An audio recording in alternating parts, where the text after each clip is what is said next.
Congress must pass the bipartisan Kids Online Safety Act. After all these years, Meta continues to knowingly allow sexual exploitation and harms to children on their platforms. I'm incredibly grateful that individuals are still willing to come forward and shine a light on Meta's disturbing, willful, and intentional actions.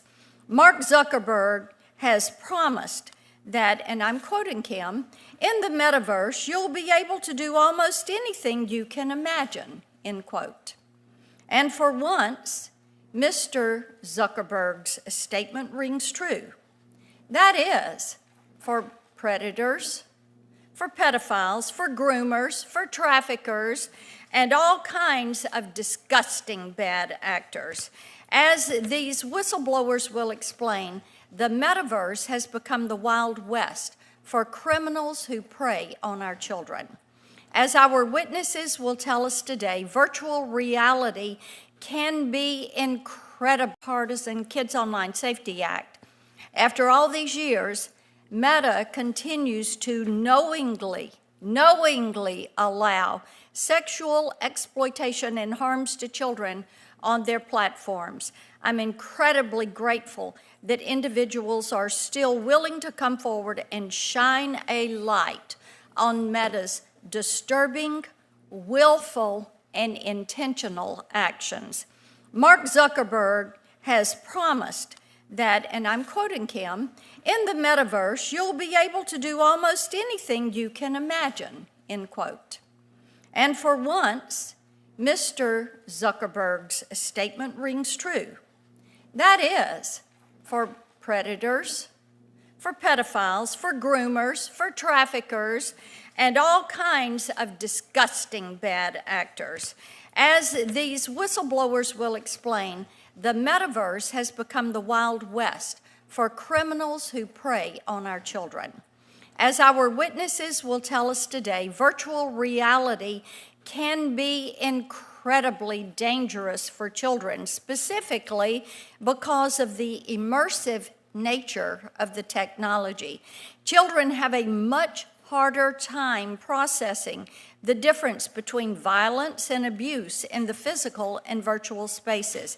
In other words, when their avatar on Meta's virtual reality platform is raped or harassed, children experience that trauma as if it is actually happening to them.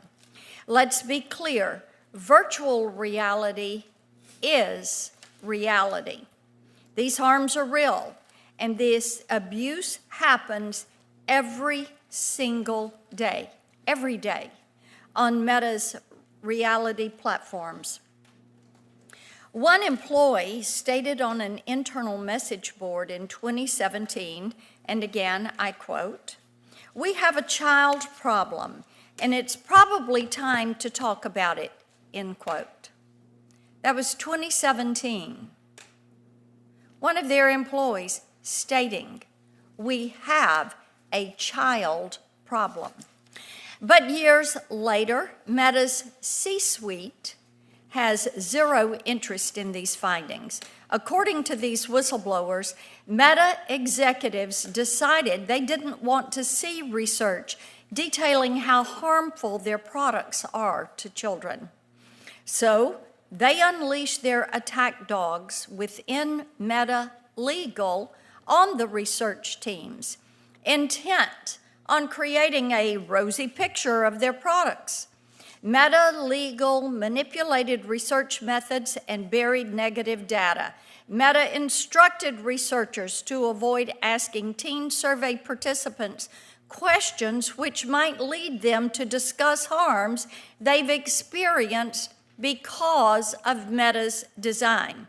And when their suppression didn't work, they just simply deleted the evidence. They erased it so no one would know. In one user review, Meta's Horizon Worlds was dubbed, and I quote, "the pedophile kingdom," end quote. This makes clear what we have known for years, that Meta profits from the sexualization and abuse of children. If you need another example, look at the recent report that Meta's own internal guidelines allowed AI chatbots to engage in sensual conversations with children. Their refusal to protect children and to instead profit at the expense of kids' safety, this is revolting. It is heinous conduct. Again, I want to thank the two whistleblowers that are here with us today and the other whistleblowers who have come forward who are not here. I know that this was not an easy decision for either of you, but what you're doing brings us one step closer to holding these big tech platforms accountable. We have parents in the room today. Parents all across the nation are speaking out, and we thank you. And to Maureen, Brian, Mia, Christine, those parents that have lost their children to social media harms, we're grateful that you're here and grateful for your passion to make sure that no parent ever has to experience the trauma that you have experienced. With your help, we will get the Kids Online Safety Act passed, and we will get it to the President's desk, and we will hold big tech accountable. Now, I turn to Senator Klobuchar. Well, thank you very much, Chair Blackburn, and thank you for your longtime leadership of this, as well as the very important bill that you and Senator Blumenthal have been proud to support it and be co-sponsor, are pushing through, and I've already passed the Senate once, so we're close. I have worked in this area for a long time myself, and have known the frustration of no matter what you seem to do, you get lobbied against and millions of dollars against you. And I just think we're reaching a moment where the time is up, and there are too many families and too many parents that are affected by this. I want to thank our two whistleblowers that are here. I'm sure you never in your wildest dreams imagined that you were going to be in front of a Senate panel in this way, but I want to thank you for doing the right thing. For too long, these companies have worked to attract kids to their platforms. They do so knowing that their platforms use algorithms that increase the risk of sexual exploitation, push harmful content, facilitate bullying, and provide venues, sadly, for dealers to sell deadly drugs like fentanyl. Meta cannot continue to turn a blind eye to these harms. It was in this very room with this very committee, maybe it was in a different room, but the same committee, where Mark Zuckerberg actually turned to some families who had lost children to drugs, who said, I'm sorry this happened. Well, sorry is not enough anymore, and we need to put in some rules of the road to stop this from happening. This is not the first time whistleblowers from Meta have come forward. In 2021, another whistleblower, Frances Haugen, testified that Meta knew that its products took a significant psychological toll on users. In that case, it was eating disorders. That testimony should have been a wake-up call for Meta, a chance to right the ship. Meta did make changes after her testimony, but not to protect kids. Instead, the company took steps to establish plausible deniability. Meta blocked, manipulated, hid, and deleted research that showed that its virtual reality products were frequently used by underage kids who were exposed to real and significant harm. I want to underscore that the entire appeal of the metaverse is that it's supposed to feel like real life. And that can be fun. It's communication, it's entertainment, there's bells and whistles. But the problem is that the virtual reality platform, as it has been created, also allows adults to form relationships with unwitting children that can be exploited. As the Washington Post pointed out in their lengthy investigative piece yesterday, a 25-year-old man was convicted of kidnapping a 13-year-old after interacting with her through Meta's virtual reality products. Despite this, Meta forged ahead, pushing new features to attract younger users and allowing younger and younger kids onto its virtual reality platforms without safety testing. One employee from Meta estimated that more than 80% of users were underage in one of the virtual rooms. Adult users frequently complained virtual reality spaces were overrun by children. I don't know what else you need to hear to know there's a problem. Gleaning their presence by the sound of their voices. Yet Meta, using the codename Project Salsa, because allegedly they knew it would be a spicy topic, moved to lower the official age minimum for its virtual reality headsets from 13 to 10. In Meta's ongoing tradition of moving fast and breaking things, it broke its repeated promise to parents and Congress to protect kids on their platforms. That's why a bipartisan coalition of 42 state attorney generals with wildly different political views on a number of things decided to take this on. And that included my attorney general in Minnesota, Keith Ellison. But Meta has continued to prioritize user engagement. It does that because the more time people, no matter how young, spend on their platforms, the more money it makes. We know the profits on kids' data. According to a recent study, social media platforms generated $11 billion in revenue in 2022 from advertising directed at kids and teens, including nearly $2 billion in ad profits derived from users aged 12 and under. And while today's whistleblowers left the company before its current push to catch up in the generative AI space race, their testimony raises serious questions about whether Meta is ignoring child safety issues related to AI products, especially in light of the recent reports that Meta allowed its chatbots to engage children in, to quote internal documents, romantic or sensual conversations. That's why we must come together, Democrats, Republicans, to set up common sense rules. We have worked on both the Judiciary and Commerce Committees to do this. Senator Cruz and I basically, through a lot of hard work over many years, passed our Take It Down Act when the president signed it into law that would hold platforms accountable for taking down pornographic images of kids or adults that are either the actual images or AI created within 48 hours. We must pass Senator Blackburn and Blumenthal's Kids Online Safety Act to ensure that platforms design their products to prevent and mitigate harm to kids. We also know that other industries do not enjoy this similar level of protection. If they have an appliance that blows up, or they have a tire that blows up on the road, there's accountability. They get sued, and that's a major incentive to fix it.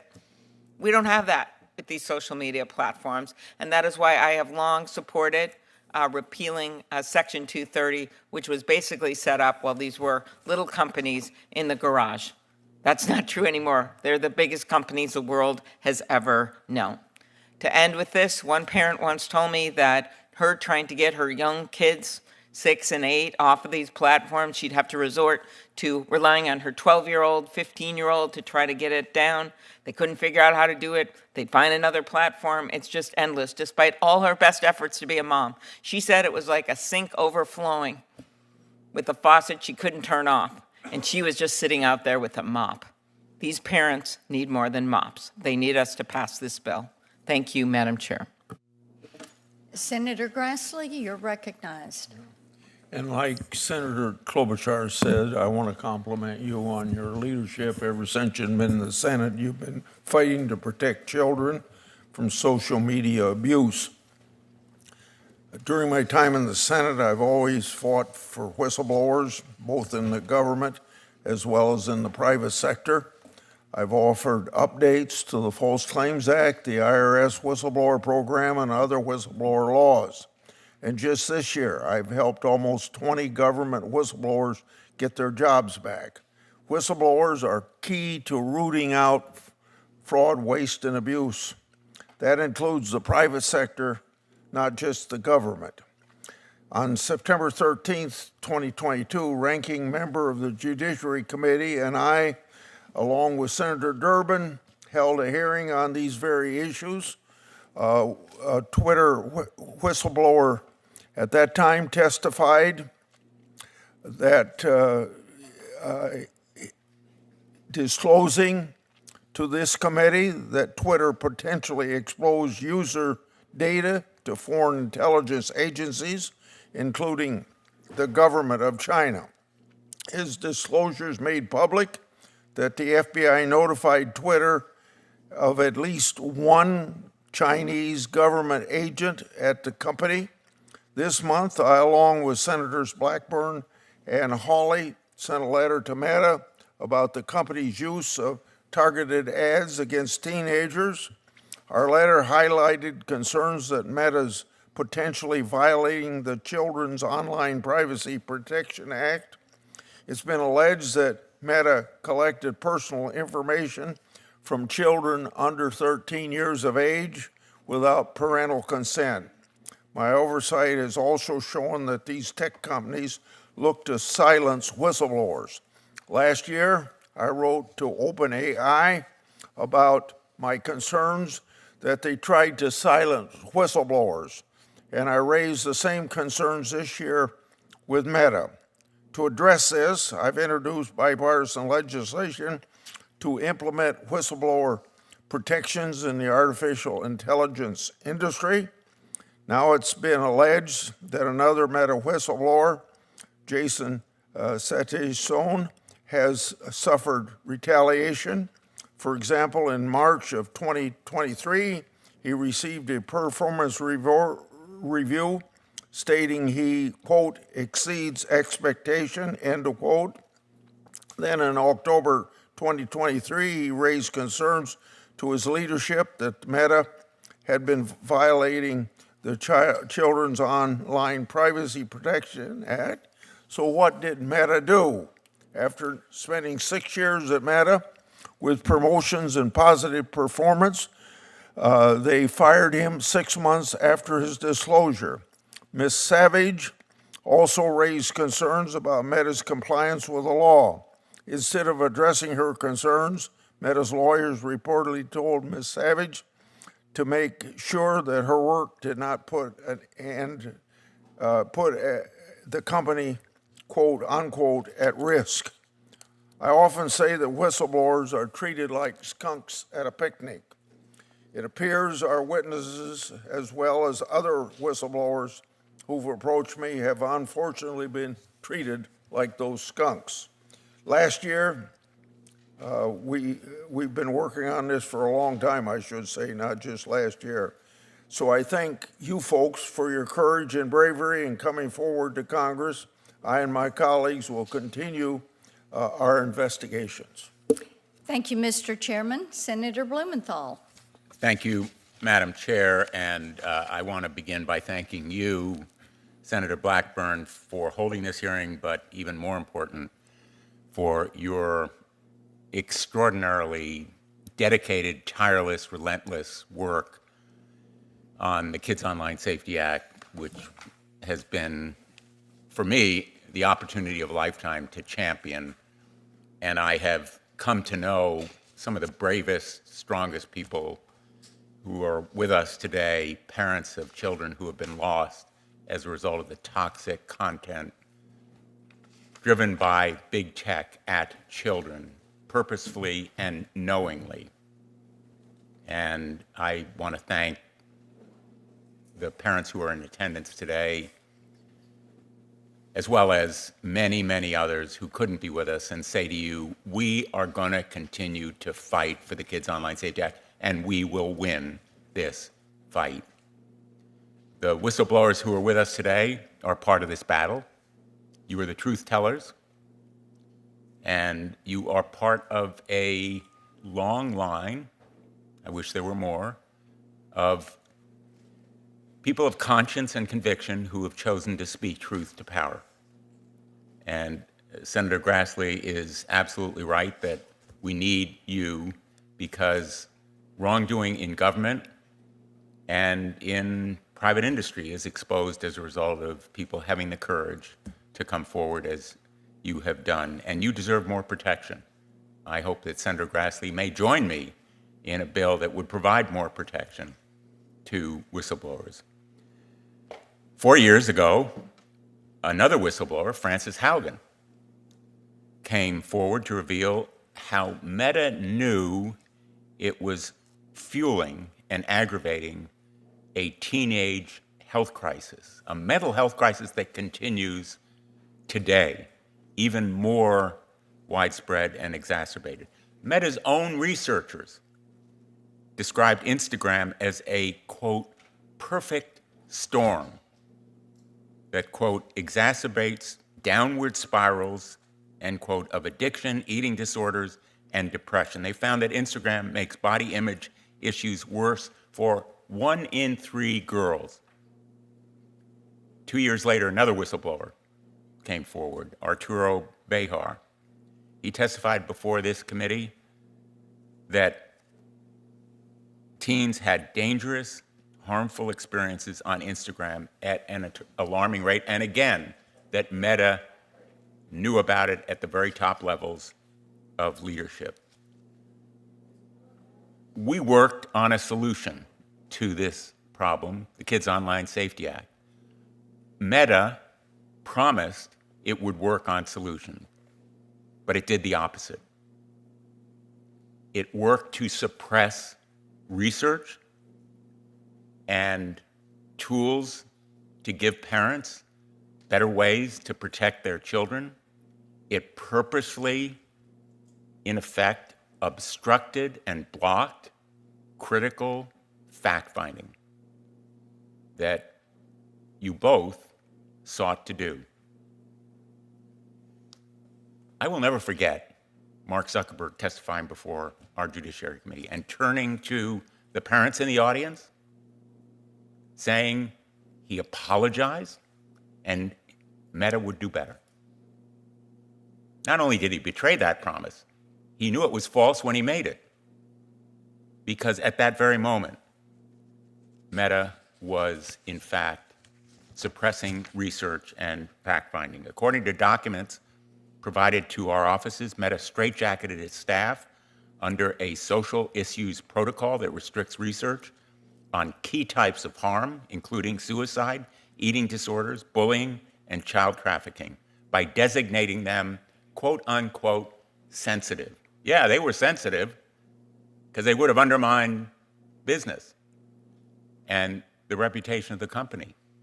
What that meant in practice is Meta installed monitors from their legal department who routinely altered, blocked, and shut down work on teen safety. In one research study, those monitors even demanded the destruction of data on underage children being solicited for sex acts.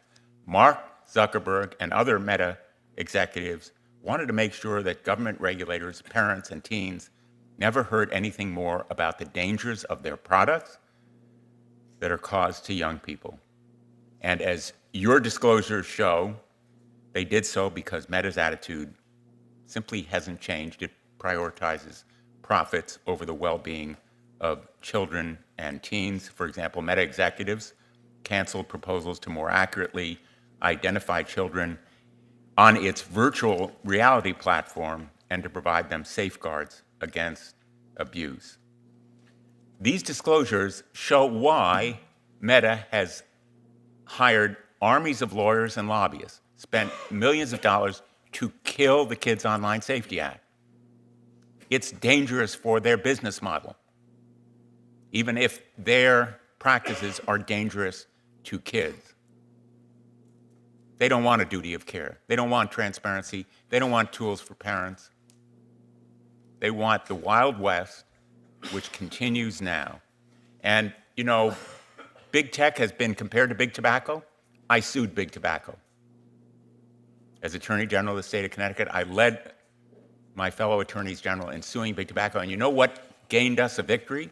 Ultimately, a settlement worth a lot of money, which is still coming to the states, and a change in practices. The industry's own documents showed they were lying. The parallel is indisputable. We had whistleblower there, we have whistleblowers here who are speaking truth to power and revealing that this industry knows how its business model of driving toxic content to kids and even destroying lives is known to them. So I take from your testimony that Meta has no shame, no conscience. It's waged an all-out war against kids' online safety. It spent millions to stop that bill in the House, even though it passed overwhelmingly 91-3 in the Senate. The majority of the American people, the vast majority, 91-3, bipartisan, want this measure. We're here to demand it, and we're going to keep fighting until we get it done. Thank you, Madam Chair. Senator Durbin, do you have a statement? Skip it. Okay, I will skip you for now. At this point, I want to introduce our witnesses. Dr. Jason Sadazan is a researcher with over 15 years of academic social media and video game development experience. Most recently, he was a staff user experience researcher at Meta, where he worked for over 6 years until 2024, leading research on marketplace integrity, virtual reality, ranking algorithms, and emotional and physical harm to vulnerable populations. Prior to his role at Meta, he earned his PhD in integrative neuroscience from the University of Chicago, where he was also a graduate researcher before developing video games and accessibility features at Sony PlayStation. Ms. Casey Savage is a user experience researcher with 12 years of experience in academic, virtual reality, and social media research. After earning her master's degree in positive organizational psychology and program evaluation from Claremont Graduate University, Ms. Savage worked as a user experience researcher for a startup in T-Mobile before joining Meta in 2019. During her 4 years at Meta, she worked on Facebook Marketplace, Facebook Jobs, Facebook Groups, and virtual reality. She specifically focused her research within Reality Labs on users under the age of 18 and immersive emotional, social, and physical harm to minors. She now serves as the lead user experience researcher for eBay Live. We welcome each of you. At this time, I would like for you to rise and raise your right hand.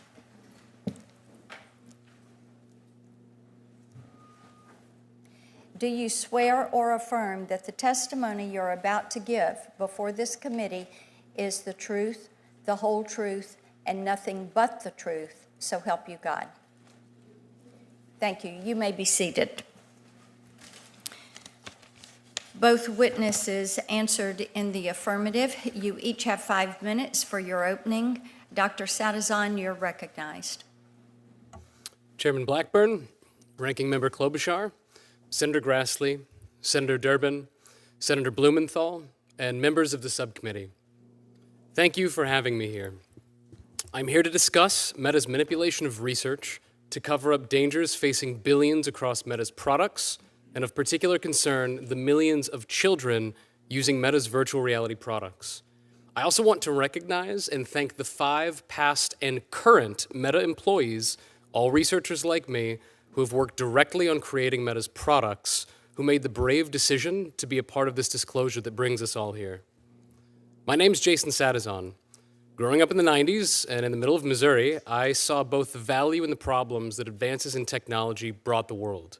After a PhD in integrative neuroscience, I wanted to use my research experience to make these technologies and products better for the people that use them. Most recently, I spent 6 years as a researcher at Meta, working in some of their most sensitive spaces and tasked with understanding users, their needs, and using this to try and make their products safer. I am here today because it is evident that Meta consistently chooses profit over safety. I'm not the first to discuss this, as repeated whistleblowers have shared Meta's reckless disregard for users. However, in the wake of past whistleblowers, Meta has chosen to ignore the problems they created and bury evidence of users' negative experiences. I worked at Meta from 2018 to 2024. During these 6 years, I witnessed data scandals, multiple whistleblower disclosures about Meta's disregard for users, and mounting public pressure for Meta to address these issues. I saw the company respond to these pressures by deliberately compromising internal processes, policies, and research to protect company profits over their users. During my first role at Meta, I led integrity research for Facebook Marketplace, and the data was clear. Marketplace causes suffering for users, including financial loss, stolen and counterfeit items, and personal safety issues ranging from being sexually propositioned by strangers to physical assaults and attempted kidnapping. My time on Marketplace was my first exposure to how Facebook deprioritized safety for boosting user engagement. Simple safety investments, such as not allowing people to message strangers with a single click, were flatly rejected because product teams were afraid to do anything that could decrease engagement, the metric determining success and bonuses. It was around this time I also first saw Facebook make false statements to Congress, particularly about their inability to estimate stolen goods on Marketplace. Their statements directly contradict my own internal research, which I've submitted with this whistleblower disclosure. In the fall of 2021, Frances Haugen disclosed to Congress how Meta's products fuel mental health issues for teens, including body dysmorphia and self-harm. Meta's immediate response to congressional concern was not to do the right thing, but rather roll out new processes and policies to manipulate, control, and erase data. We researchers were directed how to write reports to limit risk to Meta. Internal work groups were locked down, making it nearly impossible to share data and coordinate between teams to keep users safe. Mark Zuckerberg disparaged whistleblowers, claiming past disclosures were, quote, used to construct a false narrative. Despite Meta's attempts to prevent researchers from collecting necessary insights, the research we were able to do continued to show the dangers of Meta's products on users. This only highlights the sheer scale, severity, and prevalence of harm on these Meta products.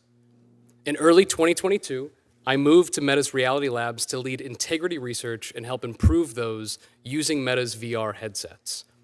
Virtual reality allows someone to wear a headset and experience an alternate reality, to play games, watch movies, socialize with others. For Meta, VR is designed to push socialization above all, as Meta saw this as a path to unbridled engagement and profit.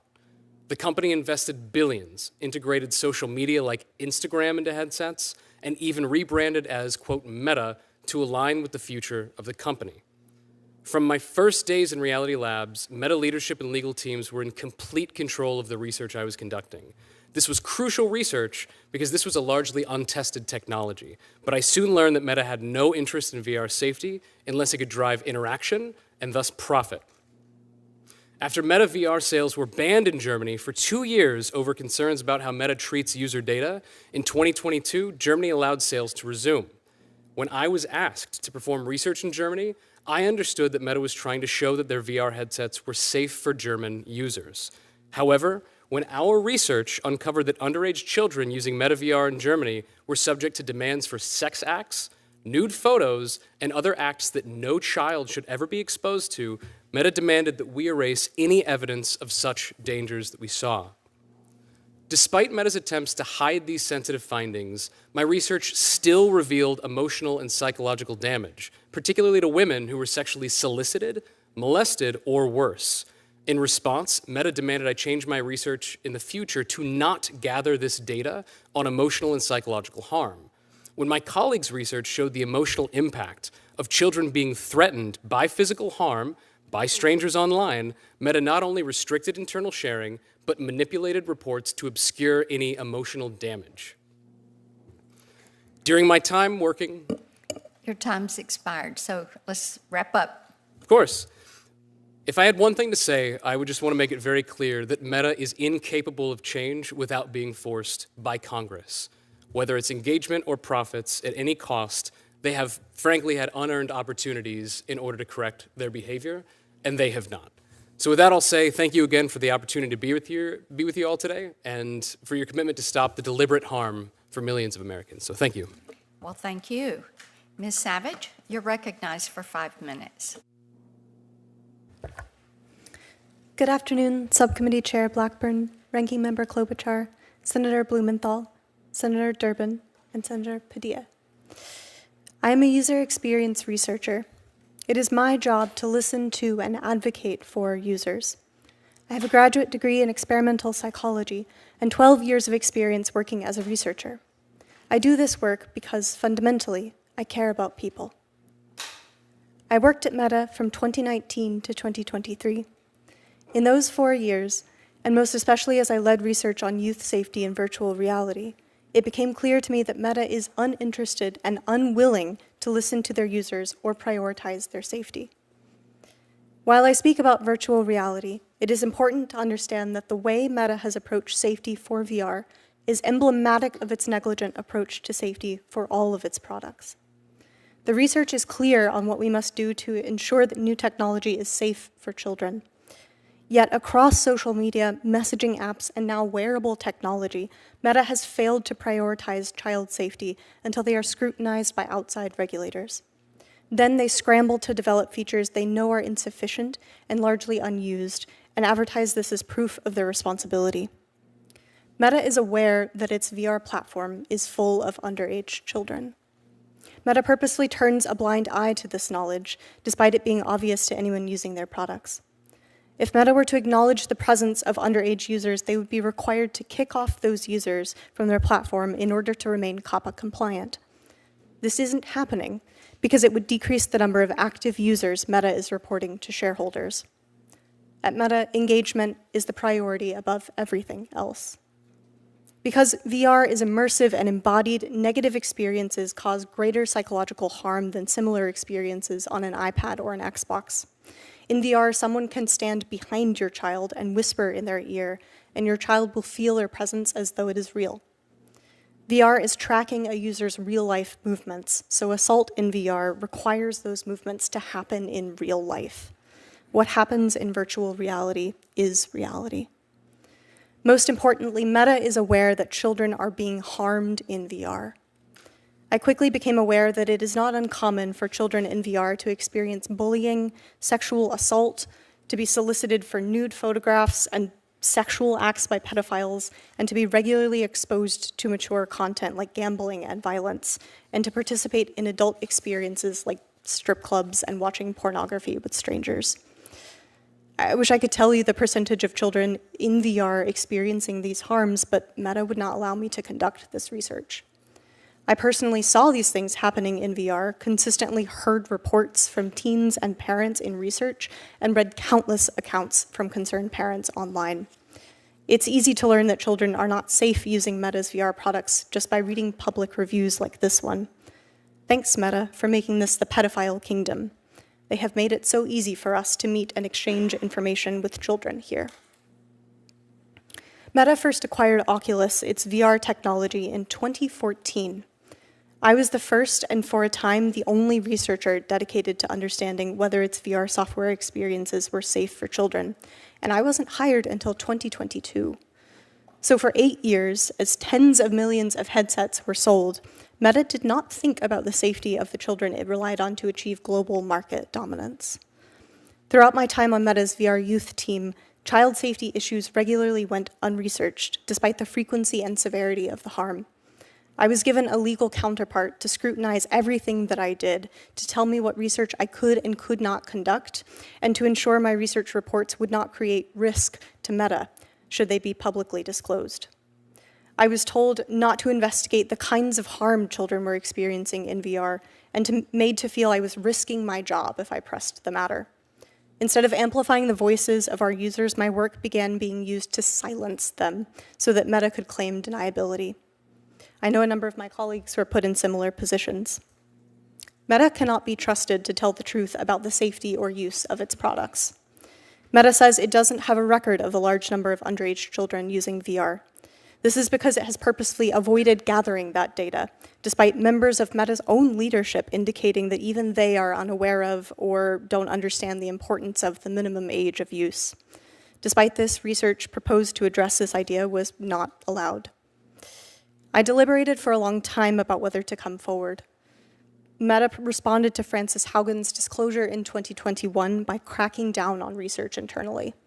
Researchers across the company were subjected to sudden censorship and were told it was for our own protection so we wouldn't be part of any future leaks. Candidly, I am worried that speaking to you today will put my former colleagues, as well as the field of user research within Meta, at risk.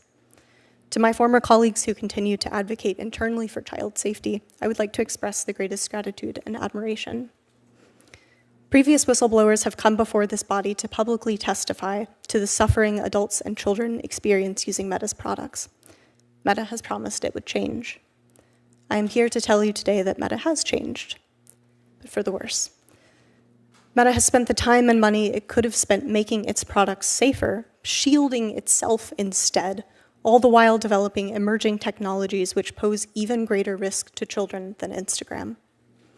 Meta consistently demonstrates that it cares more about the bottom line than the emotional or physical safety of the children who use its products every single day. How can Meta care for the safety of children when it doesn't acknowledge that they exist? Senators, thank you again for your time and for your support regarding this matter. Thank you, Ms. Savage. We'll begin our questioning now, and Ms. Savage, let me start with you. You talk about Meta's refusal to acknowledge the harms, but I think many people who are watching this hearing today don't know what those harms would be. So just very quickly, let's talk about if you were an 8-year-old girl and what you would experience in an unsafe situation in the metaverse. Thank you. I think it's important to start by describing briefly what it's like to use VR, especially because a lot of parents haven't. So, you're wearing a headset on your head, it's strapped to your face, and it completely obscures your vision and your hearing. So you can no longer see the real world around you, which can also feel very vulnerable because people can come up behind you in real life. And this means that some of the experiences in VR can feel heightened because you're already feeling vulnerable. VR is designed to be immersive and embodied. That's its appeal. And so when you experience things in VR, they feel meaningfully more real, psychologically more real than if you were to experience that same thing on a television. You also have an avatar that you are embodying and which research shows us you identify with. So if something happens to your avatar, it feels like it's happening to you. It's also important to note that this is a social space, so there are other users with bodies that can corner you, that can surround you, that can touch you, and folks can also speak to you. And let me add in there, users who are not known to you. Yeah, that's a very good point. It's most common for you to be interacting with people you don't know in real life. And a lot of parents in my research indicated that they weren't aware that their children were interacting with strangers. All right. Just to be very explicit, because it's not something that I think a lot of people have exposure with, when we talk about harms for children and for adults in VR, and we talk about things that are said, the audio that's transmitted isn't just solicitation or speech. There will also be instances that we have seen of where you can hear people sexually pleasuring themselves transmitted over audio in a spatial sense as you are being surrounded and brigaded and being harassed. So it's not just simple statements, it is actually the transmission of the motion and the audio of sex acts itself. And so that is what causes children to have the physiological and psychological response as if it were happening to them in the real world. Yes, exactly. Visually and auditorily, it feels real. Okay. Dr. Sadazan, I want to come to you. Senator Blumenthal and I wrote to Meta back in April, really sounding the alarm on some of their policies with AI chatbots entering into sensual conversations with children. And these policies went so far as to allow chatbots to tell a shirtless boy, and I'll quote this, "Every inch of you is a masterpiece, a treasure I cherish deeply," end quote. So you've been through this process at Meta, dealing with them. Does it surprise you that they would allow their chatbots to engage in these conversations with children? No, not at all. One thing that I'd like to just sort of caveat this is I never directly worked on the Meta AI chatbot team, but Yeah. I did work directly on Facebook ranking.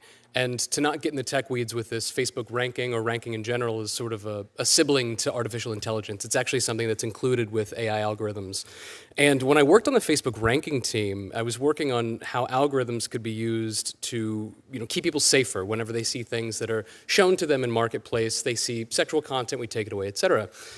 Ranking is something that uses, generally speaking, more structured data that is easier to control for safety. And even when I was working on ranking, that was something that when I would try to work on the teams to improve safety, they were unable to do. Okay, let me ask you this. Sure. Talking about algorithms, I know Meta has said TikTok is their main competitor. So is Meta intentionally intensifying their algorithms in order to be able to compete more closely with TikTok? It is so much sillier than that. When I attempted to look at things called coefficients or variables to make these algorithms safer, the engineers themselves told me that they didn't actually look at them because if the algorithm predicted it and engagement went up, then it must be good. So to answer your original question, no, this doesn't surprise me at all because in the context of something like ranking, if they can't figure it out, I have no idea why they would ever be able to figure it out with an AI as well. Got it. Senator Klobuchar, you're recognized. Thank you very much, Madam Chair. Thank you for your testimony. Mr. Sadazan, we talked about Frances Haugen and her testimony. And in 2021, I asked whether the work of Meta's internal researchers, people like yourselves, is thorough and reliable. She said then that Meta had a top-ranked research program and that its researchers were some of the biggest heroes inside the company in answer to my question because they were willing to boldly ask real questions, which I truly appreciate. I believe that for many of them that was true. Could you tell me how did Meta's top-ranked research program, which you were a part of, change after she exposed that Meta's platforms frequently cause significant harm to young users? And be somewhat brief, thank you. Of course. So from after 2021, after the Frances Haugen disclosure, there was essentially what I always refer to as a funnel manipulation put on research. What I mean by that is every stage of research before, during, and after its creation was locked down, monitored by either legal teams or management themselves. I'll be very brief. To summarize this, one, my colleague brought up is legal surveillance. That's having a lawyer constantly look over things and possibly edit them. That is limiting the topics, the questions, the methods that you can use before you even collect data. It's the monitoring of research. So you might have legal actually watching the data you collect, and you are told to erase it proactively if they believe it is too sensitive. And it's even going as far to once reports are written, legal will go in and directly alter the findings themselves or demand that you take them out before publishing them. Generally speaking, there was this increase after 2021 to also silo the research into sort of closed off areas. And so my ability to go to my colleagues and talk about safety and say, hey, here's some data that you need on Facebook groups, et cetera, went away. Okay. Let me just do that was very helpful, some quick yes, no questions, because for one of the things that I think really bothers these parents who've lost children or have children who are just simply addicted to these platforms is that it appears, and there's good proof, that they are more interested, the company, in their bottom line than protecting these kids. So did Meta stop, just yes, no, did Meta stop research projects into child safety, do you believe, because it didn't want to know the result? Yes. And did Meta restrict the information researchers could collect about child safety to preserve plausible deniability? Yes. And did Meta alter research designs to avoid collecting certain information? Yes. And did Meta modify research reports and results? Yes. And did Meta require researchers to delete data that showed harm to kids that was occurring on its platforms? Yes. Okay, I think that says it all. Thank you, Ms. Savage. While at Meta, you proposed research to better understand the age of children using virtual reality. So now we're now phasing into our current state. This project, called Project Horton, right? Horton the Who, it was named after a Dr. Seuss thing, because these kids are that young, was initially approved by Meta's chief technology officer and funded for more than $1 million. Is that right? That's correct. So what happened to that research project? It was canceled with no explanation, which at Meta is very unusual. And given that the research was approved by the company's chief technology officer, who at Meta could have overruled that decision and shut the project down? To my knowledge, the only other person is Mark Zuckerberg. Why do you think Meta's top leadership canceled the research? If Meta were to improve the quality of its ability to identify the true age of its users, it would be required to shut down such a large number of accounts that it would meaningfully drop their engagement metrics. Mm-hmm. How does turning a blind eye to the actual age of a young user in virtual reality put young users at risk? In so many ways. Part of development is that children are still developing the ability to distinguish between reality and fantasy. So particularly for very young children that are in VR, things that happen may have more significant psychological effect. The research on this is still ongoing, so we don't know the full extent of this. But of course, the most egregious harm that we're aware of currently is that VR is very social, and it's typical that that social interaction is happening between a child and a stranger. And avatars all look the same age, so whether that other person's a child or an adult, we don't know. So the Children's Online Privacy Protection Act requires parental consent for the collection of personal data of users under 13, yet we have heard testimony today that Meta knew users under 13 were on its virtual reality platforms. Instead of addressing the issue, Meta, we believe, suppressed research that could have confirmed the presence of young users. How prevalent in your mind were users under the age of 13 on Meta's virtual reality platform, and was Meta aware of the problem? It's such an issue that every single time I have used VR personally, the majority of individuals that I have observed or interacted with have been audibly under the age of 13. It is something that is the top complaint, to my knowledge, publicly for any other user that uses VR. It's something that our own, or Meta's own, leadership would frequently post and be like, hey, here's a video of my 6-year-old. And was Meta's leadership aware of the presence of kids under 13 then? Yes. Did Meta take any steps to ensure it was not collecting data from these young users without parental consent? It didn't have the ability to identify which users were under 13, so it wouldn't have had that ability. Okay, last question, back to you and very briefly, Mr. Sarazan. Last month, I sent a letter with Senator Schatz, Britt, 7 other senators, to Meta raising significant concerns about its internal policies that allow its generative AI chatbots to have romantic or sensual conversations with kids. Given your experience, do you think Meta was aware of the potential harms to kids that could occur by letting its chatbots engage in such conversations with kids? Yes, Meta has direct and global initiatives for years now to target youth across all of their products. Do you have any reason to believe that Meta is doing more to protect kids in its AI work than its virtual reality work? To my knowledge, no. Thank you. Ms. Savage, let me just pick up where Senator Klobuchar just left off. You said that in your experience, a majority of VR users are under the age of 13? That's correct. And that this is apparent to Meta leadership, you said? Yes, it's apparent to anyone who uses the product. Who in particular in Meta leadership? I'm curious if you remember any particular posts, but I know it's apparent to at least C-suite. Correct. There were legal directors, for instance, who would consistently monitor employees who would post underage videos of their own children using VR. So this was directly visible to leadership who were posting these videos and having it removed internally. Mark Zuckerberg is aware of this, yes or no? He would have to be. Oh, sorry. That's a yes, Dr. Zadis. Ms. Savage? The only way that he would not be aware is if he had never used his own headset. Well, that's extraordinary. And it's particularly extraordinary because let's take a look at actually Mark Zuckerberg's testimony. Mark Zuckerberg has testified before this committee as recently as just last year, January 31st, 2024. Let's put it up so we can see it. He says, this is Zuckerberg testifying, we don't allow people under the age of 13 on our service. So if anyone who's under the age of 13, if we find them, we remove them from our service. And then in response to another question, he says, we don't want users under the age of 13. We don't want users under the age of 13. Ms. Savage, is this true?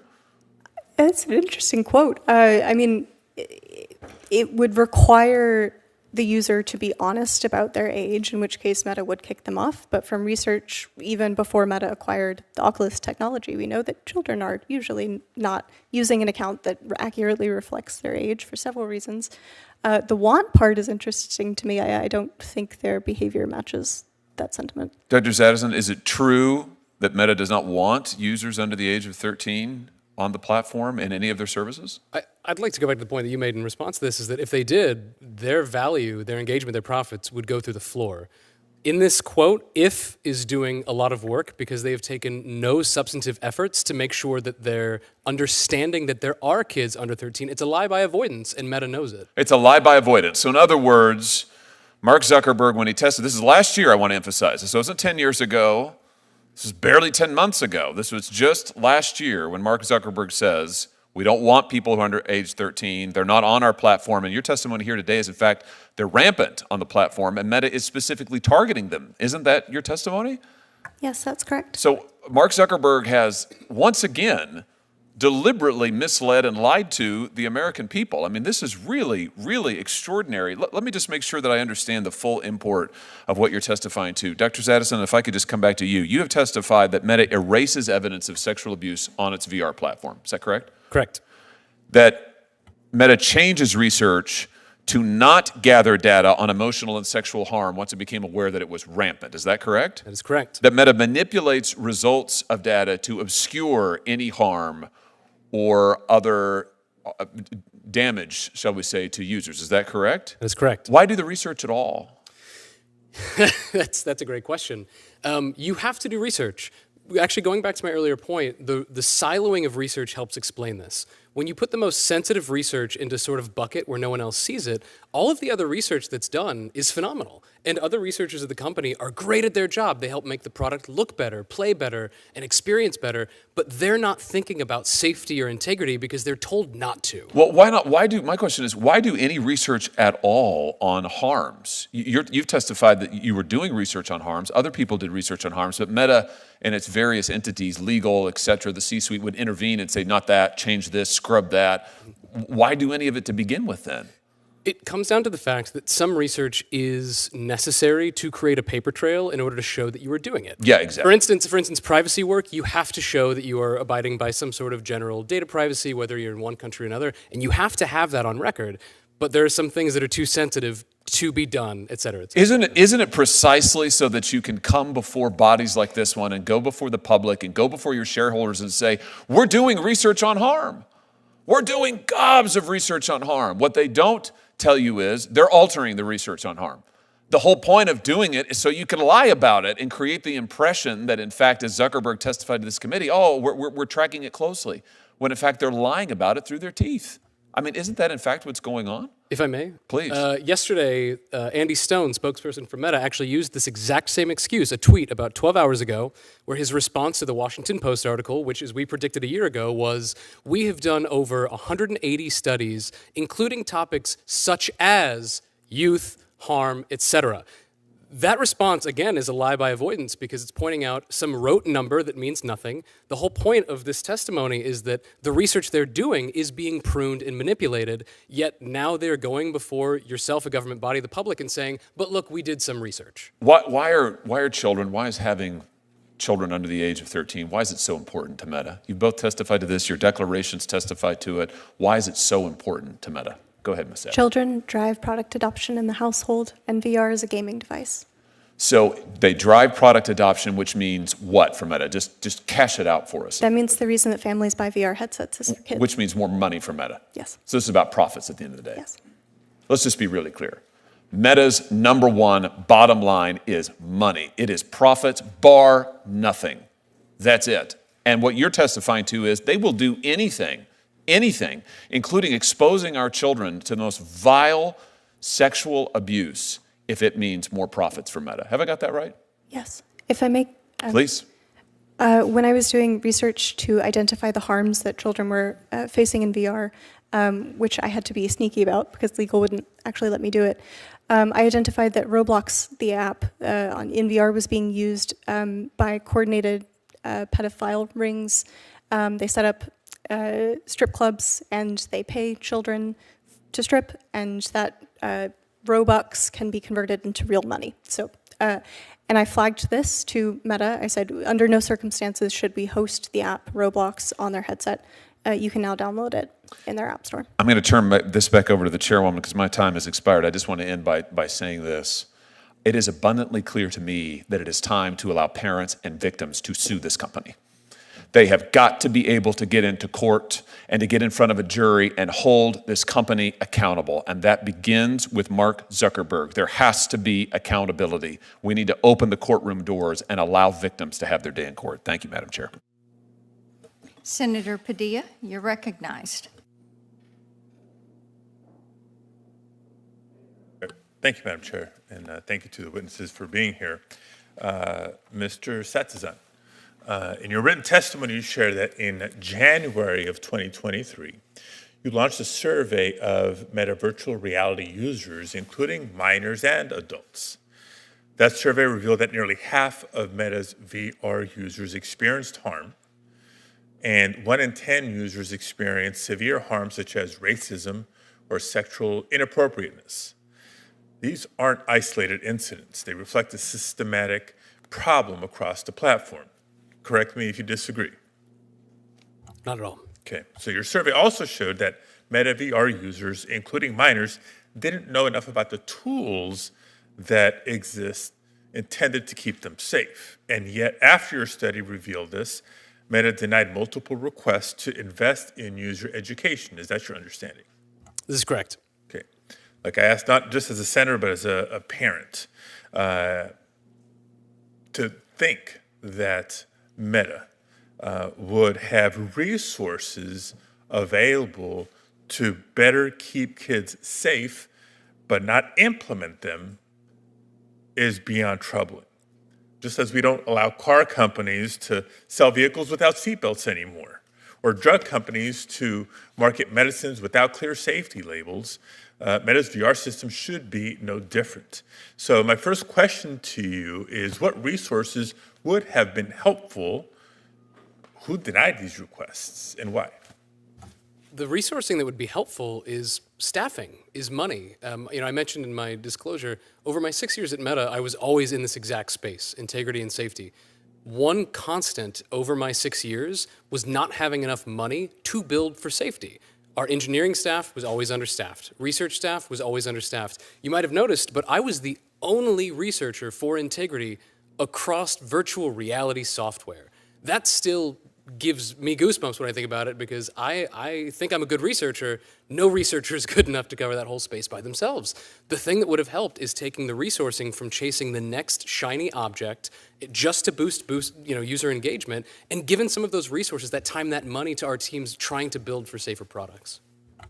Thank you. Now, also recall a hearing that we had in the last Congress in this committee when CEOs of the 5 social media companies, including Meta, testified.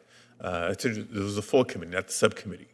And I recall asking each of them to share data with us about not just the tools available for minors and for parents, but what the adoption rates were for those tools. Surprise, surprise, they didn't share a whole ton of information, and what limited data we did receive suggested that the adoption rates were very low. So as a follow-up question, in your testimony, you wrote through your survey research that virtually no one used parental supervision controls in Meta VR. Why are adoption rates so low, and what can be done, should be done, to improve those adoption rates? Yeah, so both my colleague and I have worked in this space so long that we've known at Meta internally that these types of parental controls were not sufficient to keep individuals safe. I'd have to go back, and I'm happy to follow up on this. I believe the earliest report that I saw was from 2018, an Instagram report showing that these types of parental controls that I believe Mr. Zuckerberg was referring to in this case were not sufficient for parents to keep children safe. And so when we look into my research and we see somewhere between, I believe it was 2 to 10% of adoption rates, it didn't surprise me, because not even the adults, the children who are experiencing VR in this case, even see these things as valuable, because from the onset, they weren't actually built to be valuable for those people using them. I don't know if you have anything to add, because you also work in this space. Ms. Savage, please. Yeah, if I may. I mean, certainly the parental supervision tools are not sufficient, in large part because there's no parent education. And particularly when we're talking about VR, we know that usually the kids are the ones using the headsets and the parents are not using VR and it's fundamentally a different world. So parents don't understand the risks that children face. They don't understand the ways that they should be supervising. And this is something that I flagged to Meta leadership that we needed to make a priority, and it is not been meaningfully actioned on. So. Okay. Well, I thank you both for your testimony and may follow up with questions for the record after the hearing today. Thank you.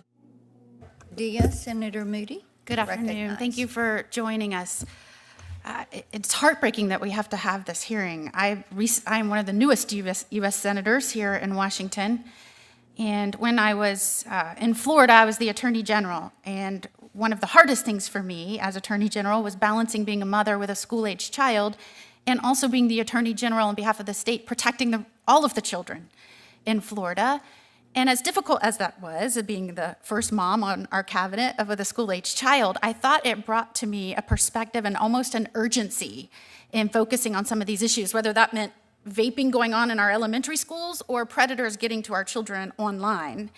And I think what you're saying today is something that I have been trying to tell everyone. We really are the first generation of parents having to raise kids in this age of social media and VR and online platforms when Congress has done nothing to keep up with the evolution of technology. And they're basically saying, figure it out yourselves. It's the wild, wild west. And you're saying today that they knew not only that parents really didn't know how to use it, but they weren't using parental controls. Is that correct? Yes or no? That's correct. Correct. So I would consider myself pretty knowledgeable in this area, considering I was one of the first attorney generals to sue Meta in court for damaging and harming our children. And yet, it doesn't surprise you that someone like me, who has all of this knowledge, had to go to my own child and say, how do I find the parental controls? Not at all. Not at all. And you believe that Meta knew this? Yes. Yes. One of the other things that is shocking, what I've tried to tell other parents, and they're finding this out slowly but surely, because if their children haven't been harmed, their friends have been harmed. And we used to say, had rules that we all knew as parents. Don't go up to that van. Don't take that candy. Don't do this. Don't talk to that stranger. Stranger danger. Stranger danger now exists in our children's bedrooms. Is that correct? That's correct. Correct. And did you find in your research, and is there documentation at Meta, and do employees know that children under 13, or let's say children under 18, are being propositioned and harmed by by predators? Yes. Yes. And you're saying that Meta knew this, and a way to deal with that is they brought in a team of lawyers to tell their researchers what language to use in reports so that it could qualify as attorney-client privilege? Yes. Correct.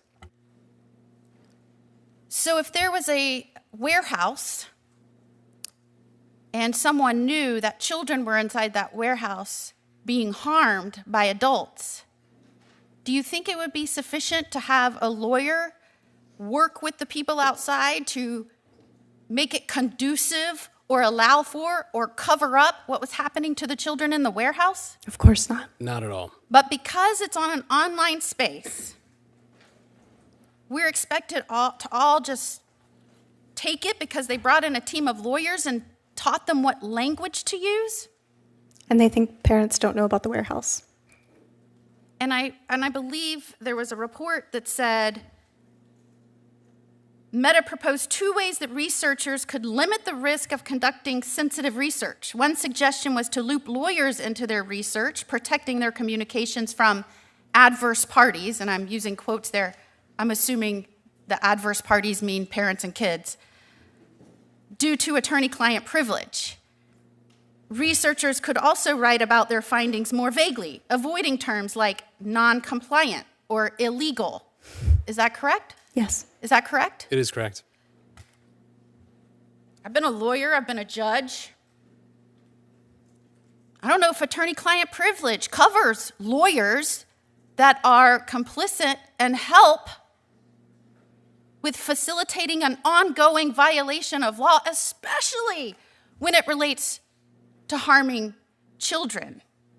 But yet, you as researchers were instructed to use different language and include lawyers so that this could all be shielded? Yes. May I add something to this? Please. We were also threatened by lawyers. I want to make that clear. It wasn't a suggestion. It wasn't research guidance. Meta's already claimed that in the Washington Post. It wasn't legal being able to make the research better. We, both of us, had met with legal, and they threatened our own jobs if we did not do this. One of the quotes they said was, you wouldn't want to have to testify publicly if this research was to get out, would you? And we're here, so clearly we didn't mind that. Well, aside from ethical obligations of lawyers, I'm pretty sure attorney-client privilege doesn't cover the cooperation and planning and enabling of the continued violation of laws. And I appreciate you, Madam Chairman, for being here today and conducting this hearing. Absolutely. And before I turn to Senator Coons, I want to follow up on what you were saying. Here's the Oculus headset box. And we know that only 2% of parents use the parental controls. So when I got this, I went through looking for where are the parental controls. I have 2 grandsons. I know that they enjoy this. And right here on the bottom of the box is one tiny QR code, one SKU, right here, one code. And that is what a parent would have to go to after they put their glasses on to try to find this thing and then find that that is something that they can scan and then pull this up. I would just be curious, do we have any of the lobbyists for the social media platforms in the room today? I haven't seen anyone, I think. I think they probably don't have enough courage to come and face these parents that are here today. And again, we thank you. Senator Coons, you're recognized. Thank you so much, Senator Blackburn, Senator Klobuchar, for convening this important hearing today, and to our 2 witnesses for your courage, your determination to make sure that the truth gets out. Protecting our children from harm is the highest obligation all of us have. And it must have been so difficult for you to work for a company that in some ways does admirable things, delivers great services, but that as you served there longer and longer, you began to realize was knowingly and willfully blinding themselves to the harm that their products and services cause children, and then taking aggressive action to prevent you from studying or understanding the harm being caused to children, and then tried to prevent you from communicating about that to anyone. So here you are today, testifying in front of the Senate Judiciary Committee to a bipartisan panel that includes seasoned prosecutors and seasoned senators and parents and grandparents. And frankly, your testimony has been alarming, even jaw-dropping. To summarize, Meta prioritized engagement over safety for billions. And when you tried to inform them of demonstrable harm and risk to children, they first turned a blind eye and then tried to handcuff or blind you and others charged with research and promoting integrity. So whether it's artificial intelligence or social media or virtual reality, we're in a very difficult period for parents. As Senator Blackburn just demonstrated, many of us lack the focus, skill, and ability to navigate the exact path towards parental controls on systems our kids are employing. And so a very small percentage of parents are effectively protecting their children. They would expect that businesses that provide these services would test whether they're safe and would build them to be safe for children. Yet your testimony proves otherwise. This ends up happening because there's a huge imbalance in power between big tech platforms who have all the data and all the power to understand the impact of their products and engineer them to favor safety, and the children and families, the policymakers, and the advocacy groups who have no way to get that insight. Addressing this imbalance of power is a fundamental and essential component of ensuring we're protecting our kids online. I want to talk briefly about 3 bills that I've introduced or am developing that are designed to help address this. The first, with Senator Cassidy, is the Platform Accountability and Transparency Act. It creates mechanisms for independent researchers to study what's happening on social media platforms, how their algorithms drive engagement over safety. Second, with Senator Grassley, a bill to protect whistleblowers, particularly in the space of artificial intelligence, who come forward to disclose serious safety violations or vulnerabilities. And then last, a bill I'm developing to create similar mechanisms for independent research and transparency in artificial intelligence platforms.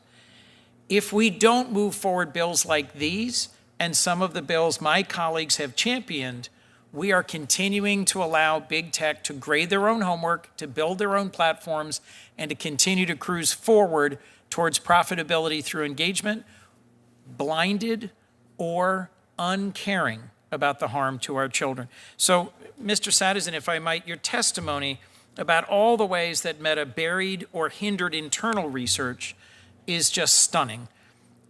Given what you saw on the inside, could you just say a few words about the value and importance of ensuring there's mechanisms for independent researchers to actually study what's happening, whether it's in virtual reality, social media platforms, or AI? Yeah, thank you so much for going over those 3 different initiatives as well. Thank you. I'd say, over the last 6 years, it was very clear to me that they will not change from the inside out. Meta will not change from the inside out.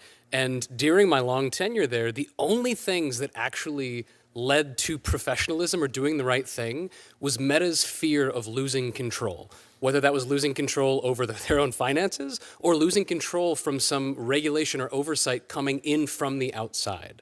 So all I have to say is, I love that phrase, they cannot grade their own homework, because the only thing that will change the company is initiatives like that, vying for independence, because as I've also testified, is if we rely on their own research, it will just be altered, changed, or even just erased. So thank you. I don't know if you had anything to add. And Dr. Sadison, Ms. Savage, if you would, what's most important for us to get right in legislation that ensures access for independent researchers?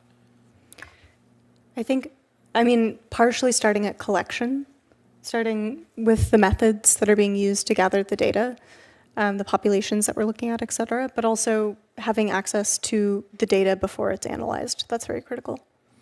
Ms. Savage, could you talk about the ways Meta specifically discouraged employees from coming forward as whistleblowers, and what more robust whistleblower protections might be important in order to ensure that we policymakers, the public, parents know about the risks their kids are facing?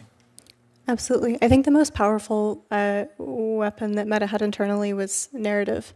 After Frances Haugen's disclosure, Meta referred to the incident as a leak and frequently said, this was so harmful to the researchers whose reports were shared. This has really been harmful for our ability to do good research and actually investigate harms to users. In terms of actual whistleblower protections, then I think part of it is the folks who are actually whistleblowing, but also the folks who remain at the company who do the investigation. I'm curious if you have anything to add there. I think it was phenomenal. And my sense is that, in closing, that good research is independent, unbiased, repeatable, and through legal action can lead to improvements in product safety. Thank you, Madam Chair. Senator Schiff, you're recognized.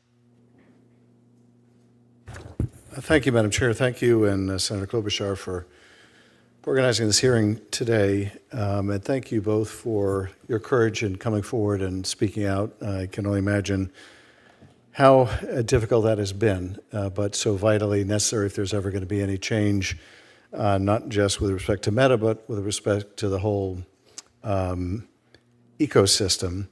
I wanted to ask you, in some of your prepared remarks, or things you said in the past, you identified information essentially that Meta's legal department or others willfully erased, removed, Can you tell us specifically what you're referring to there?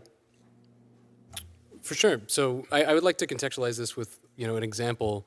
I was running a survey, for instance, that I discussed a little bit in my disclosure, where we found explicit information showing that women were being emotionally and psychologically harmed.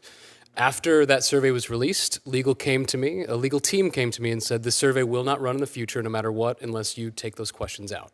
That would be something along the funnel that they are preventing any additional data from being collected around that topic. In other instances where I saw emotional or psychological harm as one example, and I had already written the report, legal actually opened the report with me and said, you have to take out these slides, you have to take out these lines. And for context, in research, all data on the back end needs to be deleted in 90 days. So if legal is going into a report and taking out lines or slides, they are effectively simply erasing the data anyway, because it's our ethical duty as researchers to erase everyone's other private data before we analyze it as well. So those are just a couple examples of things, ways that they would remove that information.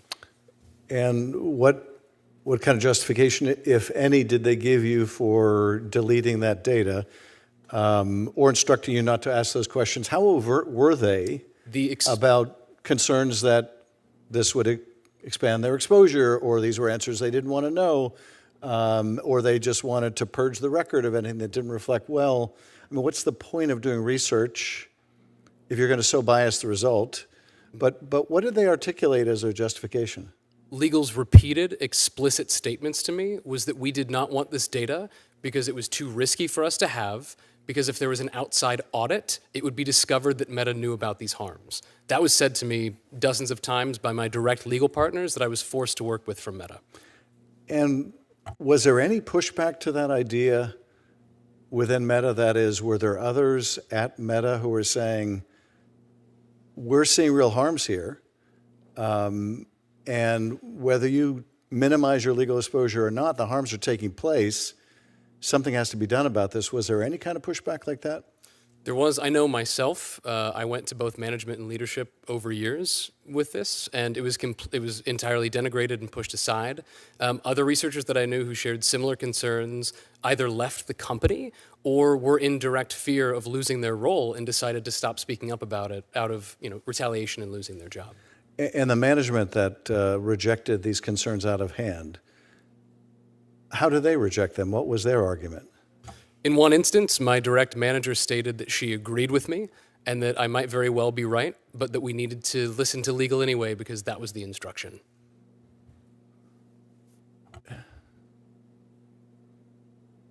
And did that kind of instruction, in your view, reflect the top leadership at the company essentially was legal, following what they believed to be the culture of the very top leadership at Meta?